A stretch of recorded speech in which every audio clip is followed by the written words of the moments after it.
bakit wala to? Akin, ang akin, oo.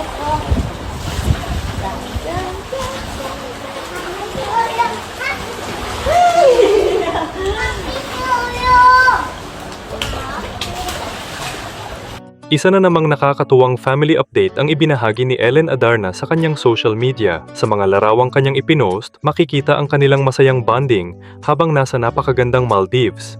Makikita si Ellen na yakap ang kanyang bunsong anak na si Liana habang nasa tabi naman nila si Elias. Kitang-kita sa kanilang mga ngiti ang saya at pagiging komportable nila sa isa't isa. Sa likod nila ay ang napakagandang tanawin ng dagat at sunset na lalong nagpatingkad sa espesyal na sandaling iyon. Ngunit higit sa mga larawan, ang talagang nakatawag ng pansin ay ang caption ni Ellen na simpleng-simple pero napakalalim ng kahulugan. My forever. Dalawang salita lamang pero ramdam na ramdam ang pagmamahal ng isang ina para sa kanyang mga anak. Maraming netizens ang naantig dahil ipinakita ni Ellen na sa kabila ng kanyang kasikatan, ang pamilya pa rin ang kanyang pinakamahalagang prioridad.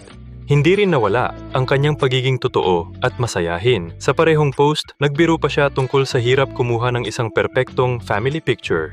Ayon kay Ellen, parang napakahirap makakuha ng larawan kung saan sabay-sabay nakatingin sa kamera at sabay-sabay ding nakangiti ang lahat. At aminin natin, maraming magulang ang makaka-relate dito. Kahit ilang beses pang mag-click ng camera, laging may isang nakapikit, may nakatingin sa ibang direksyon o kaya na may abala sa ibang bagay. Pero marahil iyon mismo ang nagpapaganda sa mga family pictures. Hindi kailangang perpekto ang bawat kuha. Ang mahalaga ay ang masasayang alaala at tunay na pagmamahalan na naipapakita sa bawat litrato. Sa mga larawan, makikita ring lumalaki na sina Elias at Liana. Habang tumatanda ang mga bata, mas lalo namang nagiging espesyal ang bawat pagkakataong magkasama silang pamilya.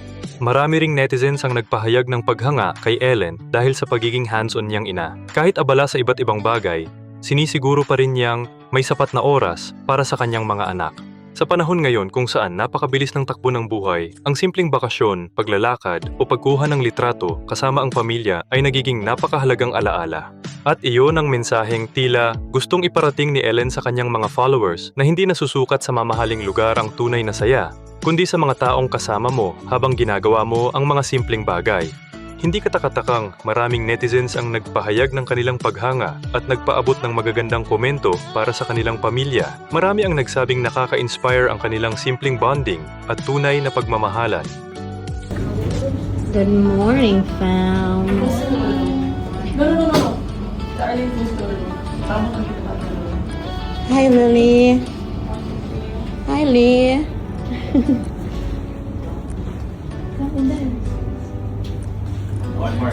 Madel. Is that the sharky? There's a sharky?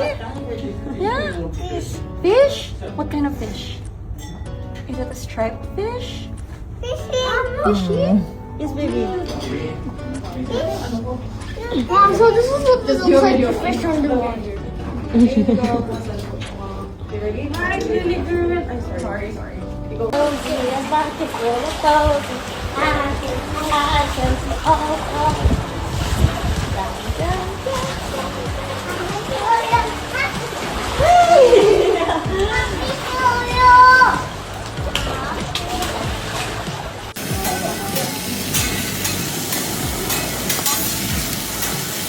That's red.